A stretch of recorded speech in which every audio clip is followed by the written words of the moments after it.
the Pledge of Allegiance. Please join me. I pledge allegiance to the flag of the United States of America and to the republic for which it stands, one nation, under God, indivisible, with liberty and justice for all. Thank you very much. Can I just remind everybody to talk in the mics because people have been watching us online and they can't hear us. Who's watching?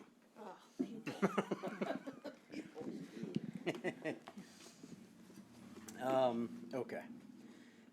Moving on to our work session today, we have two items. We're going to actually begin with item B, which is the presentation and policy discussion regarding zoning application deadlines, commission meetings, and neighborhood meetings. So we'll go ahead and start with that. All right, thank you. Elena Helton, City Planner. So today we're going to talk about some of the policy changes that the Planning and Zoning Department has made in the past year.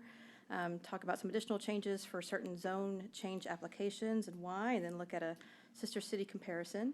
And this is in response to community feedback on wanting staff to be more proactive on engaging neighborhoods in the zoning process, especially certain types of zone changes. And so just to note some changes that we have made, starting in January 2021, we did increase or expand our notifications that we do for zone changes. And so state law requires us to mail letters to property owners within 200 feet of a parcel that's subject to a zone change application. We expanded that to 500 feet for what we call courtesy notices. So it's a postcard that has the case number, the nature of the request, staff's contact information, and then a little image of the map that shows you where it's located at. We also included letters to neighboring HOAs or neighborhood associations if there was an active one, and also included physical signs on the property. So whenever you drive by a property, there's actually a sign out by the street with a case number and a phone number for people to contact staff and ask about the zone change. And we also started posting our public hearings for zone changes on our social media platforms and our website. So those are some above and beyond kind of policy changes that we made at the direction of council, with the intent that after this trial period, those may become codified depending on how things go and if we need to make any tweaks or changes along the way. And so what we're going to talk about today are additional changes to our policies and procedures based on specific types of zone change applications. So these would include specific use permits where you're actually granting permission for an additional use. You're not actually changing the property, but you're making a special exception. Also includes planned development districts where there's a concept plan that's approved as part of the establishment of that zoning district. And then certain zoning applications that may increase the density of an area by one or two categories. So, we have different categories of residential zoning, R1, R2, R3, and they become more dense as you move up, and they allow more types of residential development. And so you have had some zone changes where instead of going from R1 to R2, they're actually skipping a category and going from R1 to R3 or R2 to R4, and it's a much more dramatic increase in density and intensity. And so these changes could also apply to those types of zone change applications where it's a dramatic increase in density or intensity in the zone based on what's in the area. So right now, our Code of Ordinances, the zoning ordinance, it actually talks about pre-development meetings or PDM meetings. These are pre-application conferences where someone can come in and meet with staff, including planning, engineering, fire marshal's office, and talk about their project. It could be a zone change application. It could just be a new construction addition, and we get to answer their questions about our building process, what kind of permits are required, and the zoning approval process, if that is something that would be included as part of their project. The zoning ordinance recommends that people have these whenever they're submitting a zone change, but it's not required. And so one of these items that would be an actual code amendment versus just a policy change would be actually dictating that people have pre-development meetings with staff before submitting zone change applications. And it could be zone change applications in general or just certain types of zone change applications. So like a a planned development district or a specific use permit or something like that. Other items would be neighborhood meetings. And so we have had some neighborhood input for a couple different zone changes in this past year. And because we don't require the applicant to conduct neighborhood meetings, oftentimes we are getting that input as we're wrapping up the agenda packet and sending it to the commission. And so oftentimes we'll actually get the majority of our comment responses in response to our letters that we send out to the neighborhood after we've already posted the packet, we've already formed our recommendation. And so you have this gap or this lag between when staff is formulating our technical report and we're making that recommendation to the Planning and Zoning Commission. And so looking at building in more time to have a neighborhood meeting from the time someone actually submits an application to the time where we're actually advertising and notifying people of that application. And so that would require an extension of application deadlines, and that wouldn't necessarily be required for all our zone change applications, but in an instance where it was a SUP, a PD, or a increase in density or intensity in close proximity to a neighborhood, that's when we would require a neighborhood meeting before we were even advertising for that. And so before people are getting letters in the mail, before they're seeing a zone sign be placed on the property. So we have some time to work with the neighborhood and incorporate any concerns or comments or anything like that into the project before. How would you notify the neighborhood that this is upcoming? So I think it would be a similar process to what we do for our 500-foot notices. We would use that buffer and that parameter to invite the neighbors to a neighborhood meeting. And so it'd be the same people who would be getting the letters, but they would come to a neighborhood meeting prior to the Planning and Zoning Commission meeting. I think that's a great idea, actually. I think it might save you and us a lot of agitation.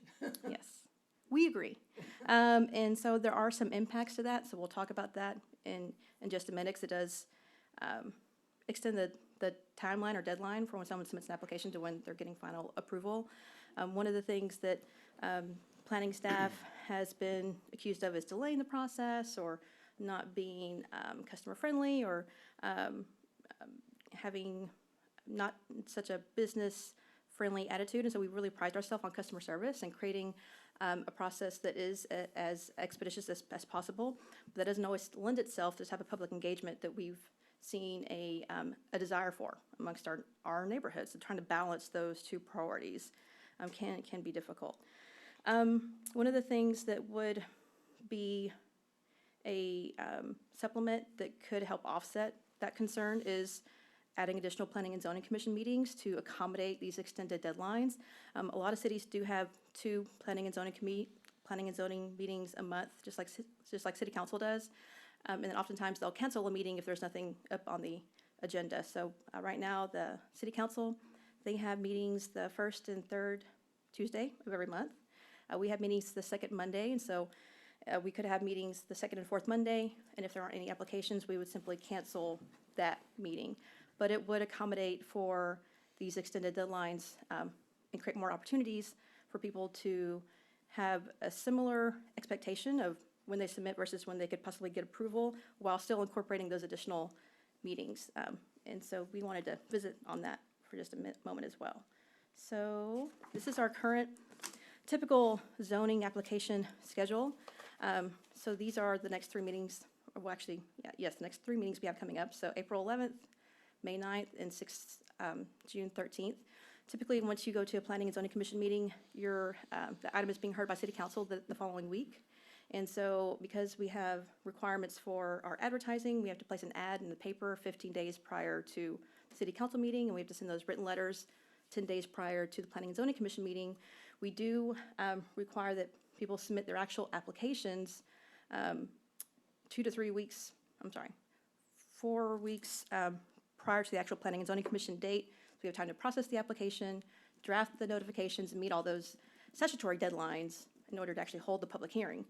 So that doesn't create a lot of time to hold a meeting. Once you submit an application, typically that next week we're advertising for it, meaning we're putting an ad in the paper, we're sending the letters. So the idea is you would have a neighborhood meeting before people are getting notified of the official meeting.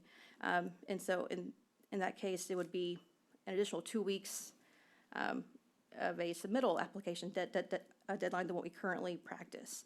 So this current structure has an applicant going to Planning and Zoning Commission within 4 weeks of their application submittal, and to City Council within 5 weeks. So ultimately, from the time that you submit, from the time that you get a approval or denial or what have you is 5 weeks. That's pretty good when you talk about a planning and zoning commission process. A lot of larger cities, it can take up to 3 months, just because of the volume and, yes, sir. This says 3 weeks. So is it 4 weeks or the dates are I thought I calculated it, 321. 321, 411? Is that 4 weeks? It is. Oh, okay. Sorry. So I think some of that is, you have 31 days, and so it's not It's not working days. it's not work, yes. So these are our calendar days, no, yes. And so the numbers are a little skewed, but it is 4 weeks and then 5 weeks. I'm so sorry to interrupt again. Yes. Because people are going to be listening 3 to the weeks. recordings. Is it 3 weeks? If you Okay, guys well, can that's- turn on that's your all right. mics and speak into them, I know I hate that, but Okay. Am I? I think you are. You want me to get a little There you closer? go. There Okay. you go. I'm sorry. Okay. Just making sure. Thank you.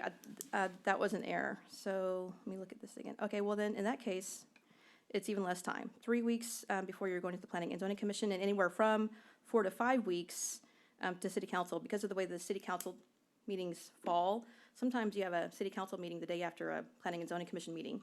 We don't want them going back to back, so we'll actually delay that City Council meeting just because we want time in between to write a staff report, to include everything that happened at the Planning and Zoning Commission meeting in the staff report for City Council. And so it's that City Council meeting that may be delayed additionally based on how it falls on the calendar. So thank you for that correction. That was a mishap.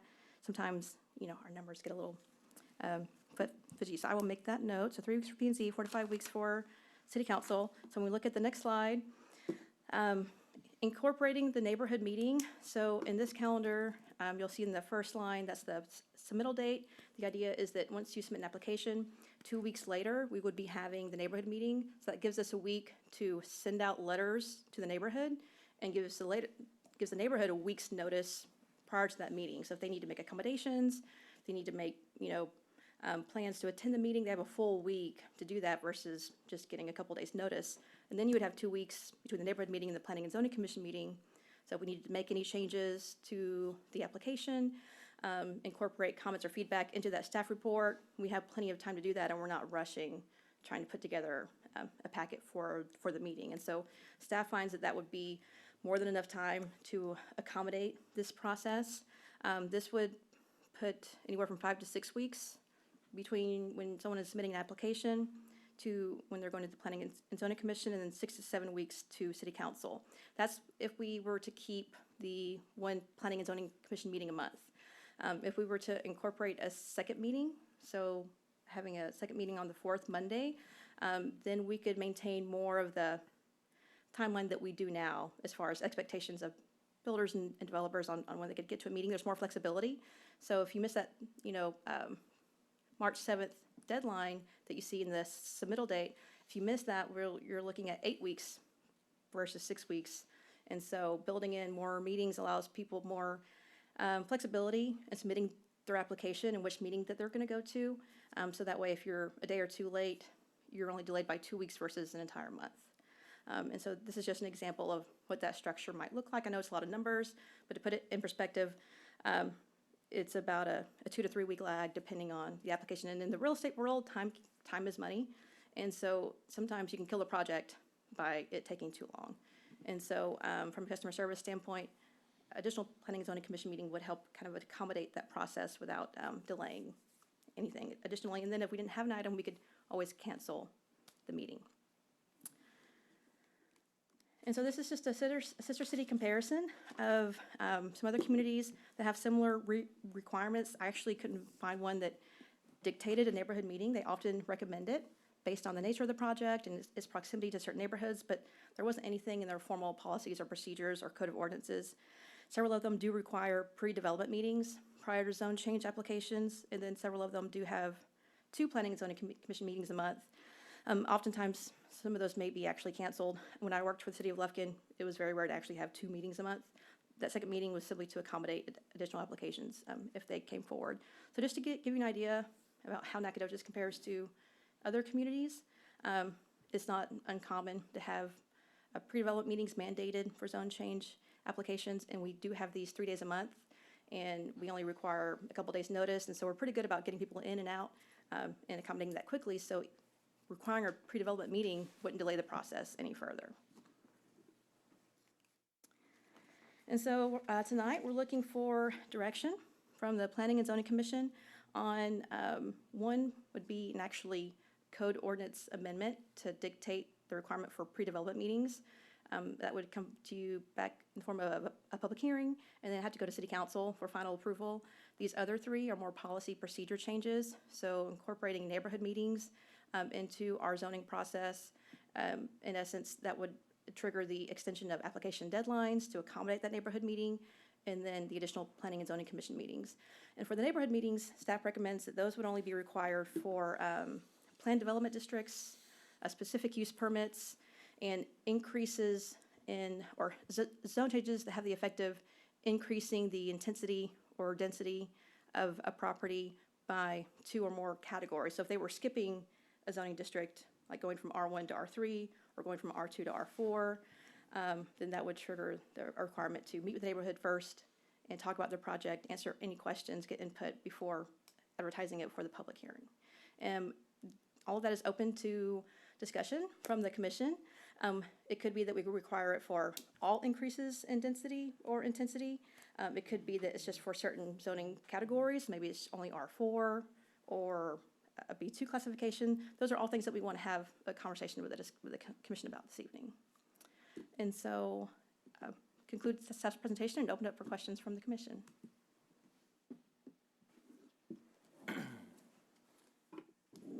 Elena, my question to you is, how much pushback do we usually get from neighbors when they do receive their notifications when we're doing these types of residential changes to another zone change?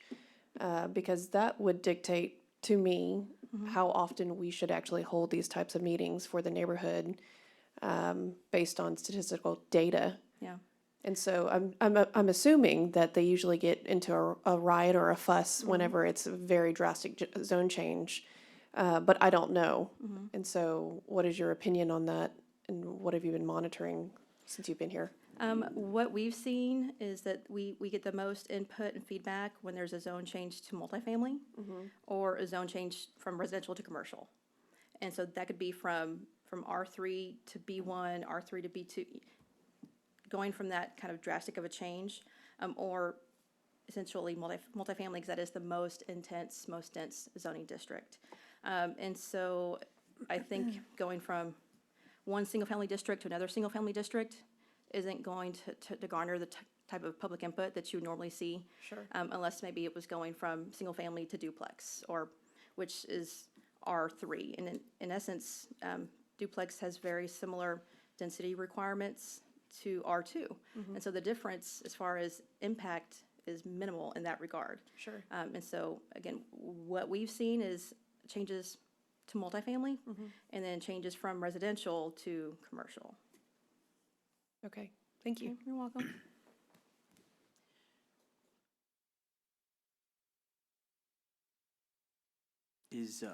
As far as the neighborhood meetings go, who would be running those?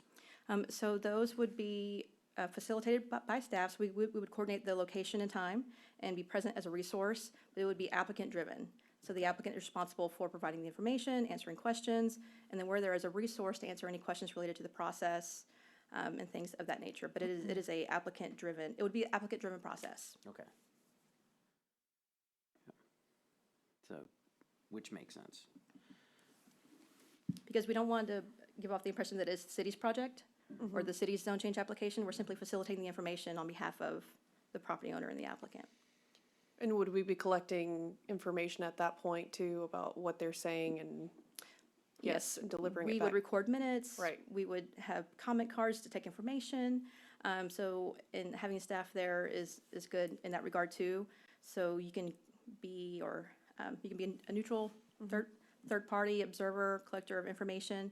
And so we wouldn't be there to advocate on behalf of the applicant or the neighborhood, one or the other. We're simply there to observe, take information, and answer questions. Thank you. You're welcome. I don't know, to me, it seems like the additional meetings probably need to happen for flexibility's sake. Any other opinions on those? I mean, especially if we're doing pre-development meetings, neighborhood meetings, seems to me like our average meeting time should compress a bit. Well, Hopefully, and so ideally. so that's another benefit. Oftentimes, when someone misses a deadline, they're going to the next one, and you'll have a buildup of cases. So then you have 8 items, and it can create for a long meeting. And so this actually helps spread those out so that you may have more meetings, but they're shorter, they're not as long, and because that can exhaust not only the commission, but also people in attendance. And the longer the meeting, it can just create tension and frustration, and so that would alleviate some of those issues too. And being able to spread things out versus packing a meeting essentially. Especially if you know there's going to be a controversial meeting, you don't want 3 of those in one night. Right. So, That would be better. Yeah. Question I'd like to ask is, in the event that you have a neighborhood meeting and there's disagreements in the neighborhood meeting and no resolution or no understanding or no agreement, then the staff would need to have some kind of recourse to take in presenting that to P&Z so that you can avoid chaos in planning and zoning. yeah, so the findings of those meetings would be part of your staff report. So if there was a neighborhood meeting, we would have a section, neighborhood meeting, and talk about the input that was received, any changes that were made to the application based on that input. And we know that there's gonna be circumstances where you're not gonna be able to come to full consensus, or you're not gonna be able to make everyone happy. And so there may be an instance where the neighborhood wants a change to the application, the property owner doesn't want to make that change, and that's their prerogative, and we move forward with the application because we have to. And that would just be something that was incorporated into that staff report, but I think that in and of itself would still make for a better process, because you have that opportunity for that collaboration beforehand, so then if there is a need to make an application change, you're doing it then and not at the podium at a public hearing. And you know that you've already gone through that process and gone through, so I think even if there isn't a consensus, it still would make for a much better and deliberate process. Does that answer your question, Mr. Mills?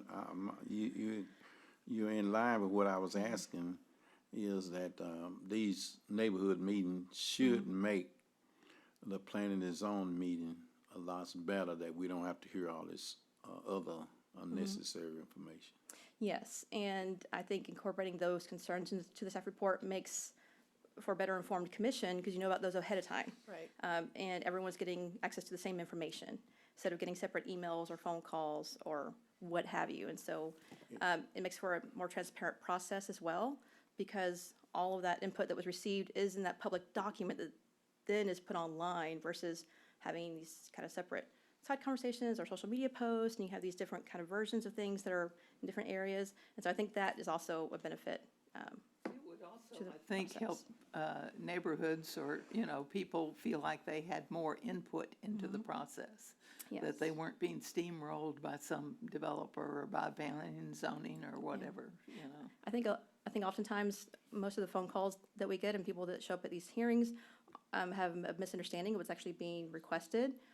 They're not even familiar with what change is being proposed. So that in and of itself, that information sharing and that clarification, I think would just eliminate a lot of that, what you see at the podium with the confusion and misunderstanding and the misinformation being spread. So everyone's on the same page. They're getting the information from one source, and there's not as much information or misunderstanding about the process. That was my point, is that those neighborhood meetings should clear up a lot of the misunderstanding, because many of the misunderstandings that we've had here is because they didn't get the right information. Those neighborhood meetings would clear up most of that, if they would have those. Now, you can't make everyone come to a neighborhood meeting, and you're never gonna be able to accommodate everyone. So there still may be an instance where, you have great attendance or you have poor attendance, but at least having the opportunity to have that discourse at a kind of separate, neutral venue, we think would be beneficial. I also think in order to avoid time wasting, if you just send out these notifications, if there's an area where they say, will you be attending this neighborhood meeting? So that prior how many people are going to show up or are planning to show up, so that if nobody even responds, would there even be a need to continue on with something like that for that evening? And I would also say that if you had a neighborhood meeting where the entire neighborhood came out and there was strong opposition, that may actually inform the applicant to say, maybe I should just withdraw my application altogether. Absolutely. Instead of doing it the day of. Yeah. You know, and so we could avoid a long, lengthy public process that may not even be necessary. Yeah, it's a great idea. Any other questions? So as far as direction, we also want to take this to the city council just to let them know what the commission's doing. And so if we get affirmative feedback from you guys, we'll take it to city council as a work session, just as an FYI.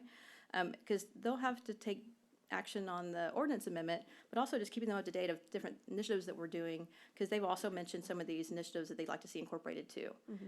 And so just keeping them appraised of that. And so just want to kind of touch base again. So for pre-development meetings, what's the consensus on actually amending the ordinance to require those for perhaps, and I guess need more clarification, is it for plan development districts, specific use permits, and then really I think it's straight zone changes that we'd like some direction on, whether that's going from single family or duplex to R4 or residential to commercial, or skipping a zoning district and going, you know, up to, what's the ideas on those different types of applications? I, for one, think that if it's just one level of a zone change and it's not that big of a deal for residential, I don't think that there's a lot of discourse in that. But the ones that definitely get discourse, we should absolutely hold those meetings to disseminate all that type of information and dispel any types of myths or rumors about what might be potentially happening. So the frequency that I believe we should continue to do, start to do, is essentially a 2-level change, or something that goes from residential to business,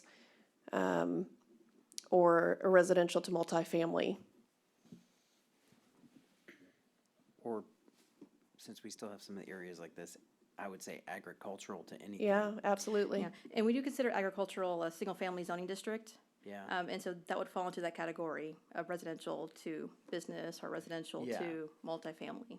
Well, then my other question to you is that when we start doing this plan development and the master plan, you know, this could potentially be an even more more frequency in neighborhood meetings, because, I mean, dependent on that plan, what would that look like? And that's something that we don't know yet because it hasn't been developed. Yeah, and I think those neighborhood, it's like you said, some of these areas that you see on the future land use plan that are shown as residential or commercial, they don't match the zoning, or they don't match what's built on the, and you have zoning that doesn't match what's built on the ground. And so I think that input, like I said, is beneficial as we're going through this comprehensive plan process, because I think you have some of this legacy zoning that's left over. Sure. That's never been updated since the 70s, and because we haven't had any development in that area until you do. And people are confused about why their property is zoned that. So I think that also will help inform some of these future land use decisions for certain areas, because if we know that there's a neighborhood and they have real concerns about density when we're looking at that area for the future land use, that's something to take note, that this really is the desire to be left in its current single-family state, or what have you. It could be lots of different scenarios like that. Yeah. I mean, clearly, whenever you do plan development, people are interested in knowing what that is and why, what's happening, what's the specific use for it. I think those actually need to be added as well. I mean, I don't. Yeah. So that's one of the zone change types. It would be any kind of planned development district, Perfect. any kind of specific use permit, because that is allowing something that's not normally allowed in Right. that zoning district, and these types of straight zone changes Perfect. that we're talking about. Aren't there a lot of zoning districts, though, that specific use is not allowed? I mean, you can't just arbitrarily do a specific use permit in any zoning district. Correct. So the zoning ordinance has a list that's been codified. It's very specific. So there are certain uses that are allowed in certain districts with a specific use permit, and all that's already outlined. That's pre-approved. We can't add things to that list unless we take a zoning ordinance amendment forward to city council. It's like Hetty Lane. So those already been, those have already been established, yeah. So that list of specific use permits have already been established. And so we're not talking about, oh, well, I just want to do this, so I'm going to do a specific use permit. Well, if it's not on the list, it's not, you can't even consider it. So I have to tell you, I have concern too about planned development being a single city lot, and I think I've told you that Yes. before. I can't think that planned development was ever meant to be a single city lot. Yeah. That surely that the overall idea for planned development is a larger parcel of land that's going to have maybe multi-uses in it. But to use planned development to change the zoning on a single city lot doesn't make any sense to me, frankly. Yes, and It's almost like it makes it I don't know, yeah. different use. You're kind of making the zone you've changed the zone without changing the zone when you do that. Yeah, and that makes sense. You'll see other cities that actually have minimum acreages for planned development districts. I think if we had more neighborhood contextual design standards, then you wouldn't have the need to do those planned development districts on smaller lots. But right now, our zoning standards apply to all districts. There's no caveats in there. There's no exceptions for certain types of development or circumstances that accommodate for contextual design when it's in close proximity to certain uses or historic districts. So there's no consideration for those special exceptions except to do it with a planned development district. And so we're talking about infill and redevelopment, especially in our inner city, which we're trying to promote. It can be very difficult to do that with that and accommodate all those contextual designs because of the nature of the neighborhood. And so I think because until we get something like that, there's a benefit to doing those planned developments in smaller lots because they can accommodate for some of those contextual design standards and help create something that is more compatible with adjacent neighborhood versus a straight zone change would not allow for any of that. So I think once we update our zoning ordinance, so after this comprehensive plan, the idea is we would do an update to our actual development code to implement a lot of the policies and recommendations that come out of that. And I can anticipate that a lot of that will be incorporating more neighborhood design standards and more contextual design standards to accommodate for infill or redevelopment, especially if it's in close proximity to residential areas or historic areas or something like that. And then you wouldn't need a planned development district for a single lot in the middle of the city. So. Yeah. I still think that I like having planned development regardless of what the future changes might be to that ordinance or that part of the ordinance. I think it'd be good to have that included in the in this process. Okay. Along with specific use permits, because typically if you're doing that, big lot or little, probably more so on the little lots, you're trying to do something that's not typically allowed. Yeah. For some reason. You have a good reason why you're trying to do it probably, but it probably is gonna stir people up, I think. So I think that's a good reason to have neighborhood meetings and pre-development meetings Okay. on those. That's just my opinion. I agree.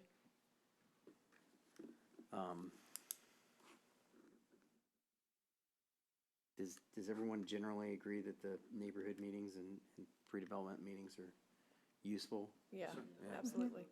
And we always strongly encourage pre-development meetings, and the ordinance talks about them, but it calls out recommended, strongly suggested. So because it's in there, we can't require it because the ordinance explicitly says it's just a recommendation. But we do have other policies and procedures that aren't codified that we can incorporate into our daily process. So I think these other ones can be incorporated because unlike some of the other boards, we don't have a formal kind of policies and procedures, which gives us flexibility in how we conduct that process. So, all right. Well, I think based on this feedback, we would implement this as early as April 1st with those applications. I think we'll go ahead. We won't wait till the next city council meeting. We'll go ahead and start implementing those, and then at the next available city council meeting, we'll talk about, hey, these are some changes that we've incorporated or that we've implemented based on feedback from the Planning and Zoning Commission. And then at a later date, it would be an ordinance amendment for the pre-development meeting piece. So thank you for your input. And I think that's all we have for this item. Okay. We'll move back up to work session 3A, which is the presentation, discussion, and possible action regarding educational series related to community engagement and meeting facilitation. Can I ask one question before? Sure. Did we agree that we're gonna do the 2 planning and zoning meetings a month? Yes, that was my understanding. Is that the consensus of the commission that, Well, let's make The sure second that and fourth? everybody's in agreement with that. I'm generally okay with it, it's more opportunity for conflicting schedules, so. Yeah. Is it, yeah, so what we would do is we would create that calendar, send it to you. So that way you already know what those dates are going to be. And then if we don't have an item, we'll give you advance. So, you're not trying to block out time for a meeting that we know we're not gonna have. I think the earliest that we could do is probably a full week. So it'd be the Monday before, because final plats don't require public notices, and if we got one of those, then we wouldn't wanna delay that if we didn't have to. And so, is that something that the commission is comfortable with? Just a full week's notice, or 2 weeks' notice, or how would you wanna? so can we still join remotely on this? I know you need a quorum here and present, but. Yes, yes, Okay. as long as we have a physical quorum, which is at least 3 of you physically here, we have to have that in order to take action. Right. So, yes, we could. Yeah, I'm okay with it. There are I'm gonna fine with it, because if it comes down to it where, we're trying to have a meeting, but we can only get 2 people here, then. Now, at for, least we're trying. Yeah. for public hearings, you would know 2 weeks in advance, because we would know if we're gonna be advertising or not. And then for a final plat, something that required approval by the commission, oftentimes there's not as big of a push on that, so if they have to wait a week, we would we'd have more time to squeeze that into another meeting, as it shouldn't be as time pressured as some of the other items. Yeah, it should be an exception rather than a rule, but there will be times that Yeah. I couldn't. So we'll create that calendar and send it to you guys, and we'll make sure that we build in those notices, so we're not telling you that Friday, oh, hey, there's no meeting on Monday, so you can make other plans. Thank you. You're welcome.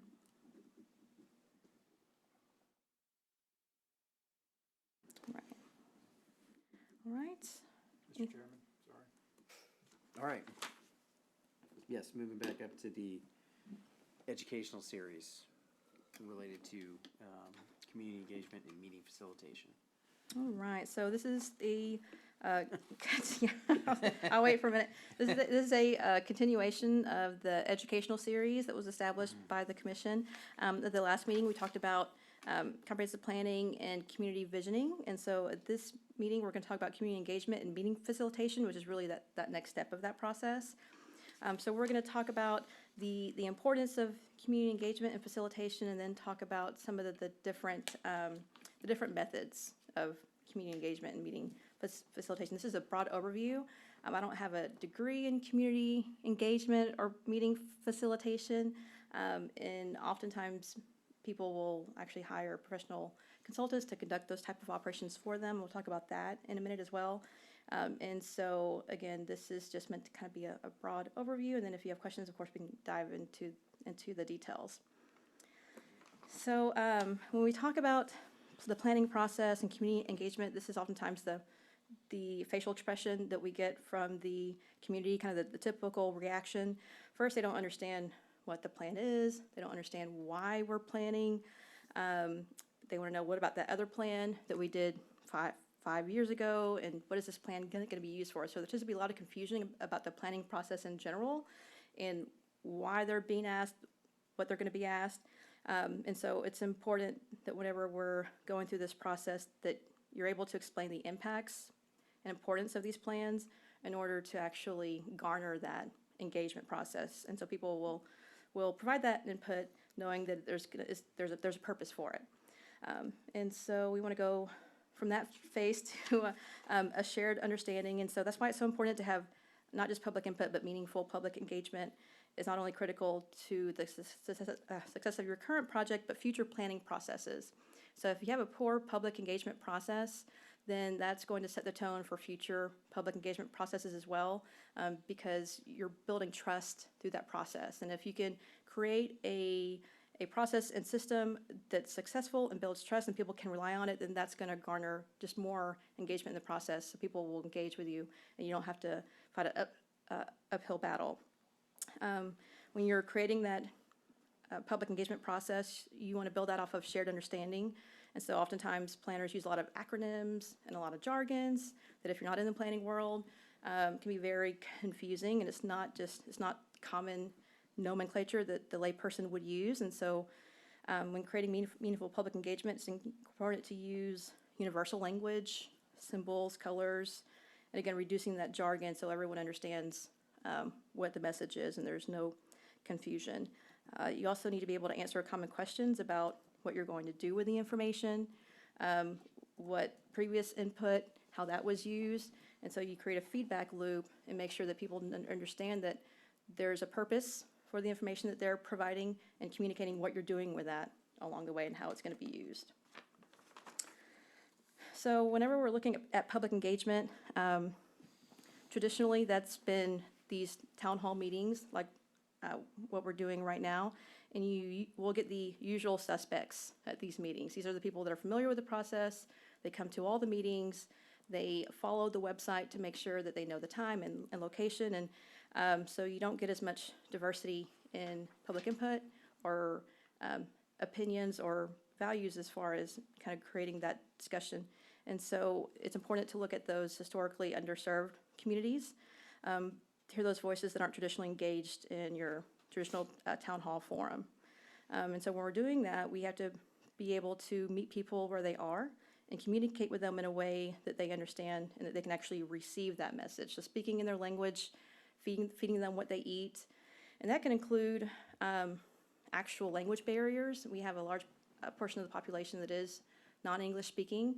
And so the public forums that we have had, especially before we approved the contract, we actually had translators. We purchased special equipment so that people who were non-English speakers could also participate in the process, sign language, written versus just strictly verbal information. And so actually creating opportunities for those different languages to be incorporated into your information. Going to communities, meaning not everyone has the same access, physical access, access as far as time and resources. And so part of that is going into the communities, meeting people where they are. Again, closing that feedback loop. So gathering information, but also making sure that you're communicating to those people how it's being used and then presenting that back to them to make sure that you heard what you heard. Oftentimes, whenever I'm having a conversation with someone, I'll stop and I'll say, what I think I heard you say was, because oftentimes the message that's received isn't the meaning or intent of the speaker. So it's important to take information, digest it, and then put it back out into the communities so we can make sure that we actually heard what the intent was of the information that we're receiving, because we all have a cognitive bias, and you want to make sure that that doesn't get into the way of receiving quality, meaningful engagement. And so before we get into the different methods, I think it's important to talk about knowing your audience and then talking about the difference between equality and equity. This is a slide that you'll see used in a lot of public engagement presentations. It was a slide that the consultant used in their initial workshop with City Council. And so looking at equality versus equity and recognizing that some people may have better access to information, to resources than others. And so just because you give everyone the same resources doesn't mean that it's an equitable process. And so this can actually create disproportionate input and participation, whether it's language, physical ability, transportation, childcare, job responsibilities. A lot of people have multiple jobs, or they have jobs that don't follow the traditional 9 to 5, or they have childcare responsibilities, and so we'll get into that in just a minute. But understanding that not everyone lives in the same circumstances, and so in order to have a broad public input process, you have to recognize that and then accommodate it accordingly. So this is a good slide that kind of demonstrates that difference between equity and equality. And so again, knowing your audience, and so it's important, just like I said, feeding people what they eat, tailoring your message to your audience, because you're going to frame your message to a group of parents differently than you are to a group of high school students that are under 18 versus business owners and planners. So making sure that you're tailoring your message to your audience so it can be as well received as possible. That also includes everything from the materials you use, the languages that you provide those in your dress. I'm not going to go to a farmer's market dressed in slacks and a suit and tie to talk to people. I'm going to dress in jeans and a t-shirt. And so all those little things can really affect your public engagement, how approachable you are to people. And so making sure that you're taking all those things into consideration when you're talking to your different audiences. Again, childcare accommodations.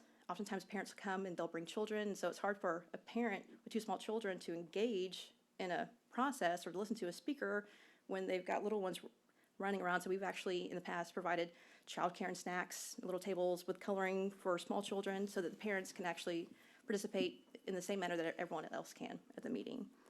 And again, preferred communication styles, whether it's written, verbal. Oftentimes people don't feel comfortable speaking in a public venue, or they don't want to get in front of a group. And so having other opportunities for them to provide that public input, whether it's written on a card or an app that they can send a text to. So just making sure that you're providing for those different communication styles as well. All right, so one of the strategies is employer-based engagement. So this strategy helps break down the barrier by meeting people where they are and partnering with our local employers. So like I said, there's a lot of people who have jobs that don't follow the traditional 9 to 5, they're shift work, or they have multiple jobs. And so there's different strategies for partnering with employers based on your target audience, and then partnering with employers based on different associations or affiliations that you may already have with that employer.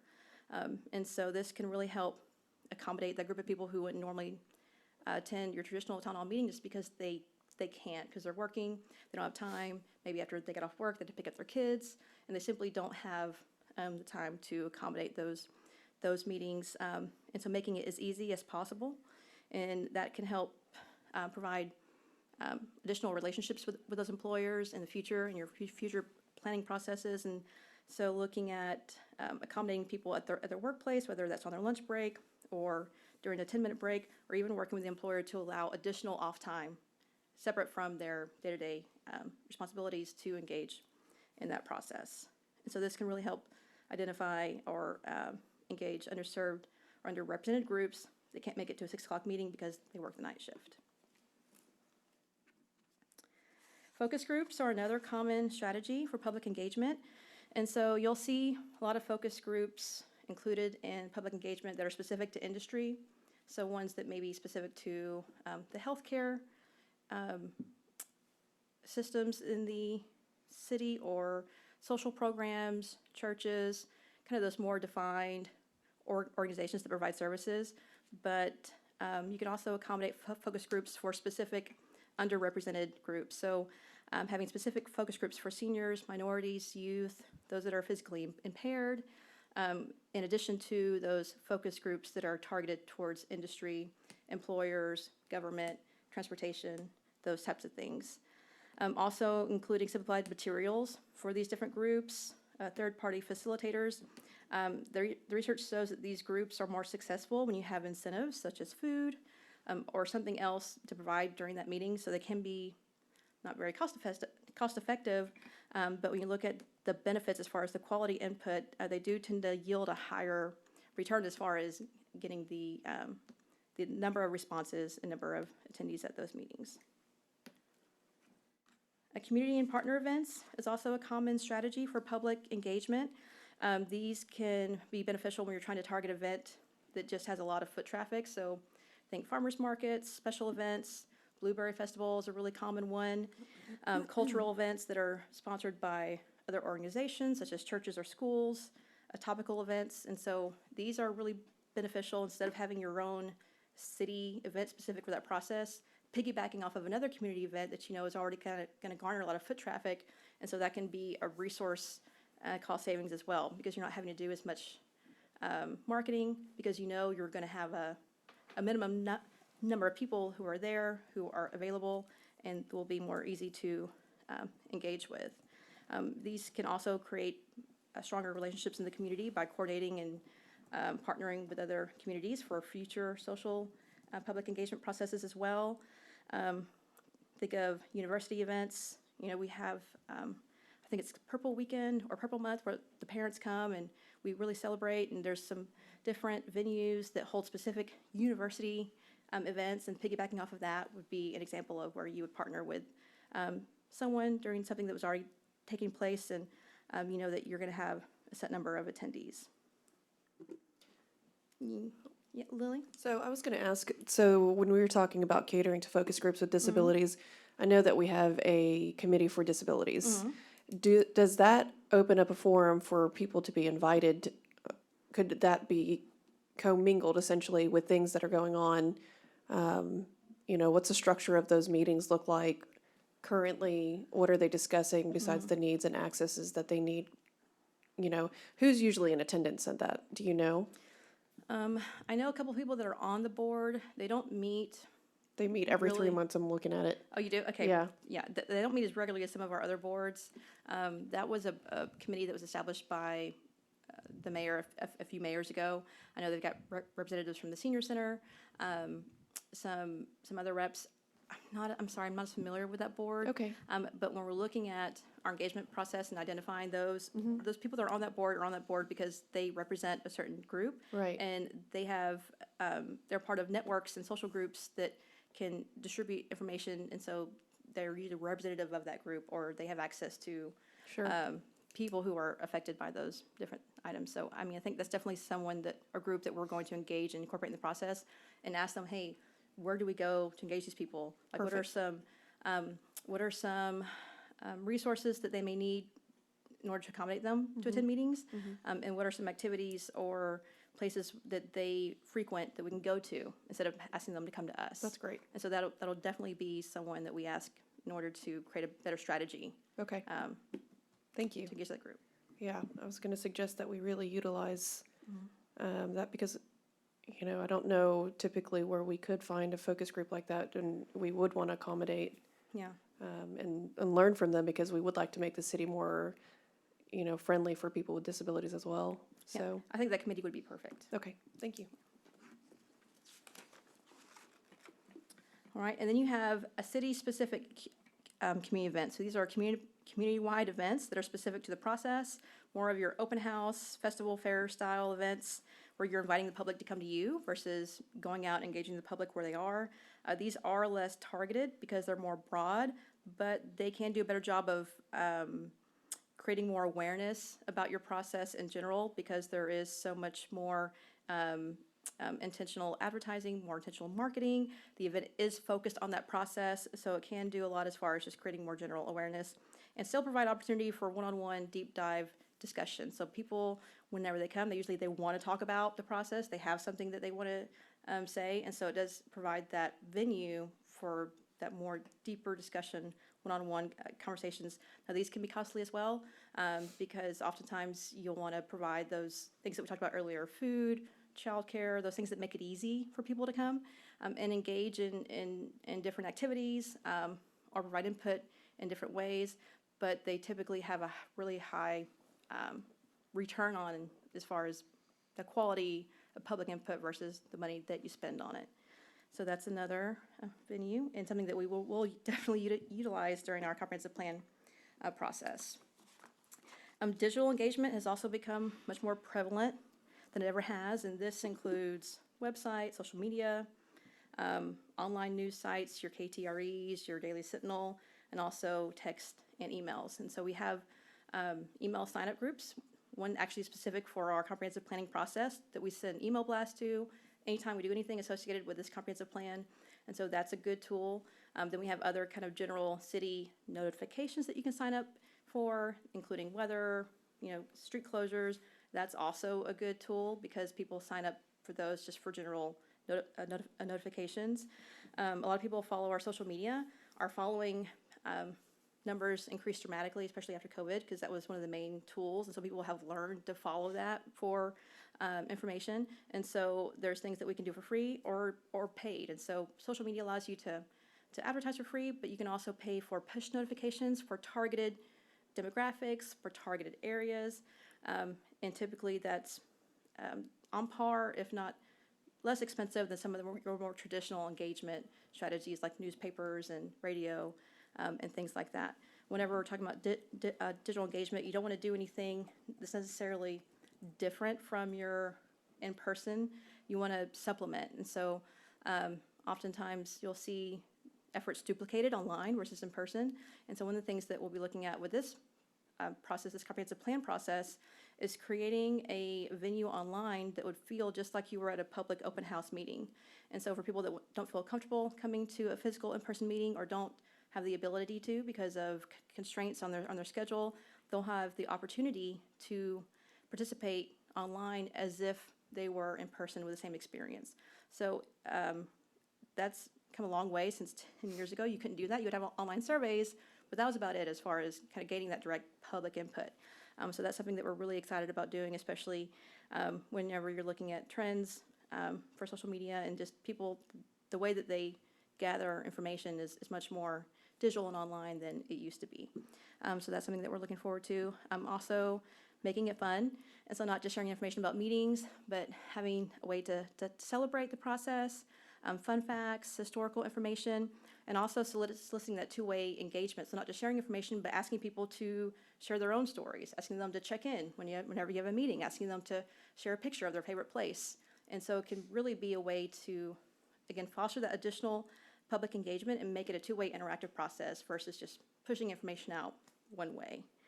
So that's definitely something that we'll use to supplement our strategies and also just create an alternative tool for people that don't feel comfortable coming to an in-person meeting. Okay, I have another thing, I'm sorry. Yes. So I know that I've signed up for the city for Notify Me for it's text message alerts.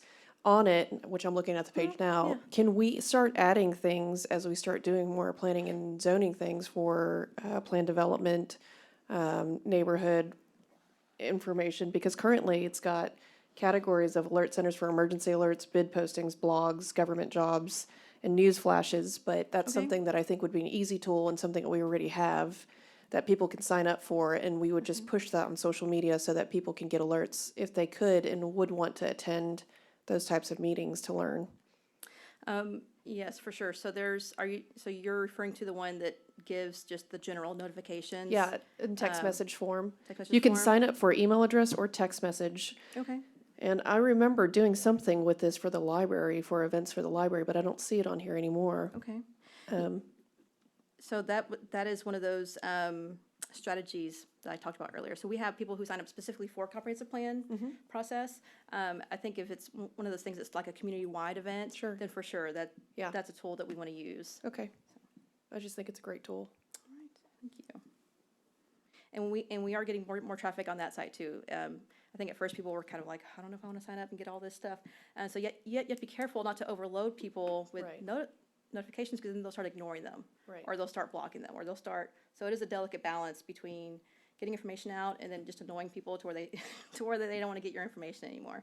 This is where you can specifically sign up for categories. For certain things, yes, Right, ma'am. okay. Yes. And Great. so I think that's a great tool. Thank you. You're welcome. All right, another tool are consultants. So in some cities, they do have large planning teams where they may have a couple of different planners dedicated to the community engagement process. But consultants can also be a great resource to provide that expertise to create your community engagement plan, to analyze the results, to provide additional boots on the ground. Because I think oftentimes the city's strength is that relationship with the community, knowing who to talk to, versus having the expertise and best practices on the tools to engage that. So oftentimes cities will use consultants, especially when they're conducting large-scale public engagement processes like our comprehensive plan that we're going through right now. And there's a sub-consultant who's been engaged to help conduct those activities for us. All right, it's also important to remember and to be prepared for questions that aren't directly related to the process.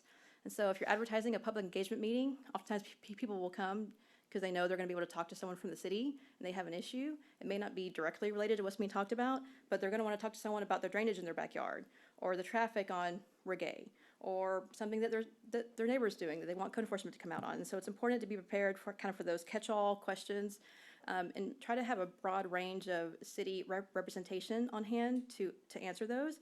And even if you don't, be an active listener, taking down their information, and then keeping people informed and updated about the process. Because even if they're not there at that meeting for your specific engagement strategy, or to talk about whatever topic that you've advertised for, they're going to be a part of that adoption process.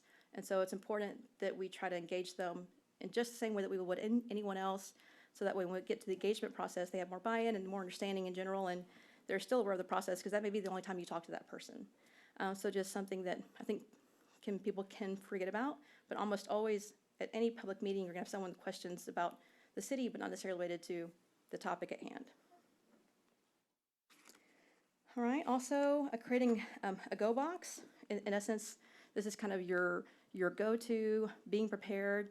At any public meeting, you're going to have supplies, and I think you can get in trouble by being underprepared, and it's the details that really matter. So thinking about the size and layout of your venue. Is it indoors or outdoors? Do you need power? Do you need internet?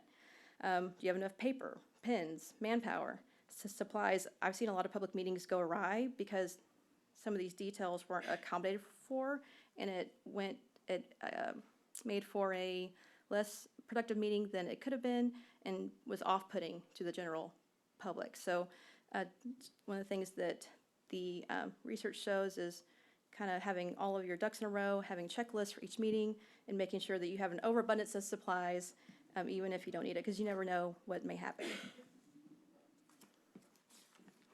Teamwork makes the dream work. So oftentimes in your public engagement process, especially for larger engagement processes and programs, you'll have a technical team of staff, which includes your engineers, your planners, your public works people, and then you may have a separate engagement communications team who's responsible for coordinating meetings, for advertising, for getting the word out there, maybe even facilitating your meetings. And so if you do have that process, it's important to make sure that those different responsibilities are outlined and that there's clear communication between both groups. From a planner's standpoint, we're hiring this consultant who has some expertise in community engagement that's going to be helping us. And so I don't have a degree in communications, and so oftentimes there's going to be things that are done that maybe I don't understand, and so making sure that you have that trust between the different staff members in the process, and making sure that, again, in order to create that trust, you have to have that clear line of communication. Also being flexible. I think oftentimes people create a plan, and they want to stick to the plan. They don't want to vary from that plan because that was what everyone created consensus on. But I think it's important that if you're not getting the results, even from a clearly and well-populated plan, it's okay to vary, adjust, pivot, and so it's important to be flexible in the process. One of the recommendations that they have is practice talking to sixth graders about your topic, about what it is that you're trying to get from the public as far as information. Oftentimes, I think we get caught up in the technical details, acronyms, jargon, and so if you can explain it to a sixth grader, you can probably explain it to anyone in a way that they can understand, and so really simplifying your message so it can be easily digested by everyone in the community. And so I thought that was interesting that they noted practicing talking to sixth graders. Also, again, practice talking to professional groups, and so if you're going to have a meeting about transportation, I can get up and talk about general concepts, and I know enough to make me dangerous, but I'm not an expert, and so I'm probably not going to be taken as seriously as our city engineer, Steve Bartlett, or one of our other transportation experts. And so making sure that you have someone who's facilitating the meeting or providing information that really is an authority on the subject, and it's going to be well received by your audience. All right, so again, this is just a brief overview. If you would like to get into the weeds on any of these specific methodologies, whether it's public forums, open house meetings, digital engagement, community events, we just wanted to give you an overview of kind of the importance of that public engagement process, things to consider as far as your audience and being equitable in the process, and then a couple of different strategies that are common across the board for this process. Does anyone have any questions or like to provide any feedback?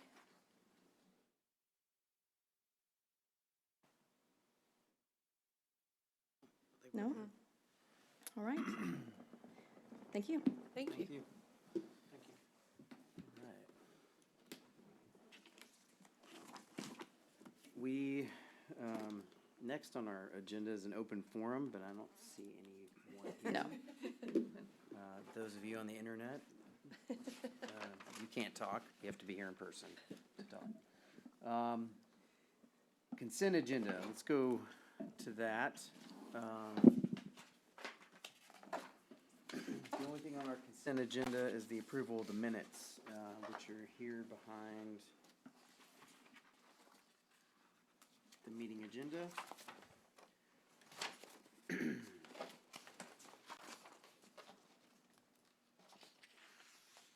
This is from the February 14th meeting.